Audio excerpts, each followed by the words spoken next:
Saudara-saudari, kita seringkali merenungkan kalimat-kalimat dari Santo Vincentius, tapi kadang-kadang tidak tahu dari mana datangnya dan konteksnya. Allah tidak pernah melalai menolong kita pada saat yang tepat. Asal dari pihak kita sudah melakukan apa saja yang mampu kita lakukan. Dan kalimat itu ditarik dari suatu surat Santo Vincentius kepada seorang putri kasih. Putri kasih yang baru ditempatkan atas dasar kaul ketaatannya ke suatu tugas, dan putri kasih itu cemas, merasa sangat khawatir, gelisah, karena dia merasa tidak mampu, tidak pandai melakukan apa yang ditugaskan. Dia berkata bahwa dia merasa malu. Dan surat dari sister itu dikirim pada bulan Januari 1659, dan Vincentius dengan sengaja menunda jawab. Dia hanya jawab pada tanggal 14 Mei. Dan dia berkata kepada sister, memang saya sibuk, memang saya ada kesulitan, tetapi toh saya dengan sengaja tidak jawab. Karena dia omong sebagai gambarnya, satu luka kalau dibalut terlalu cepat tidak akan sembuh. Harus membiarkan darah keluar cukup supaya nanah hilang. Maka saya membiarkan kepada sister kesempatan untuk pelan-pelan sembuh sendiri.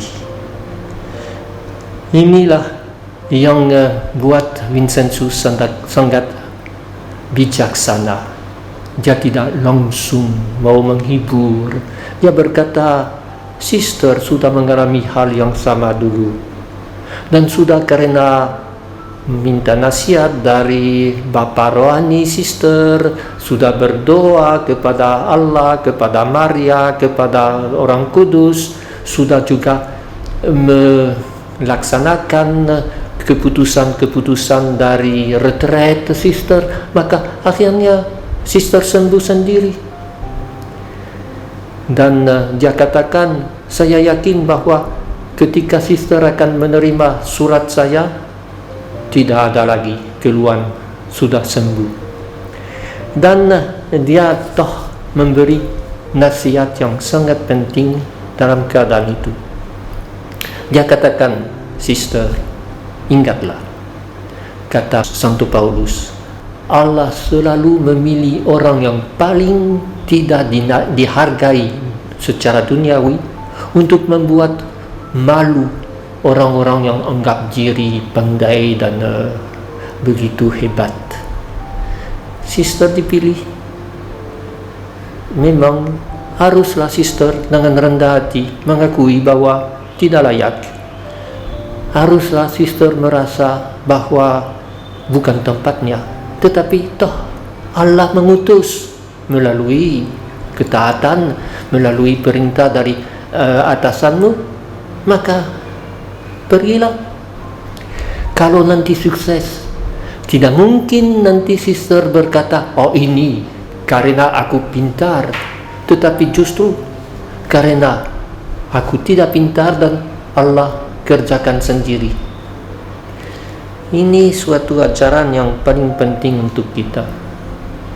Kita juga barangkali, apalagi dalam keadaan corona sekarang, merasa tidak mampu mengatasi kesulitannya, tidak mampu menolong orang-orang yang paling menderita, yaitu yang menganggur, yang tidak ada untuk hidup. Tetapi justru barangkali Tuhan mau memakai keadaan kita yang tak berdaya untuk dengan sedikit, tetapi sesuai dengan kemampuan kita, memberi memberi bantuan dari orang-orang itu. Kita tidak akan bisa membanggakan diri, sombong dengan berkata, lihat kami sudah buat bantuan yang hebat, seperti selalu dalam surat kabar disebut, kelompok ini buat begini, kelompok ini buat begitu. Tak usah, justru biarkan Tuhan kerja, asal tentunya ini pokok, kita usaha apa saja yang boleh kita lakukan, yang mampu kita lakukan, bukan hanya menyerah dan berdoa, tetapi justru bertindak. Apapun kecil tindakan kita, apapun tidak ada arti, Allah akan mampu menarik dari sekecil-kecil itu sesuatu yang sangat hebat, bukan untuk membanggakan diri, tetapi hanya membanggakan kasih Tuhan yang tidak pernah lalai menolong.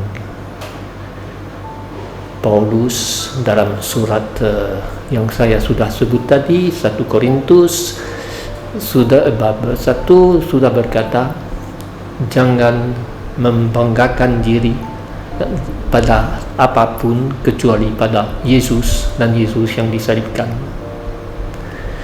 Ini Vincentius dijiwai oleh semangat itu. Selalu dia berkata bahwa kongregasi yang paling kecil, selalu dia berkata kepada sister putri kasih, kamu adalah gadis-gadis kampung yang tidak punya keistimewaan, tapi justru Allah mau menggunakan semangat Vincentian itu untuk kerjakan yang Allah rencanakan sendiri.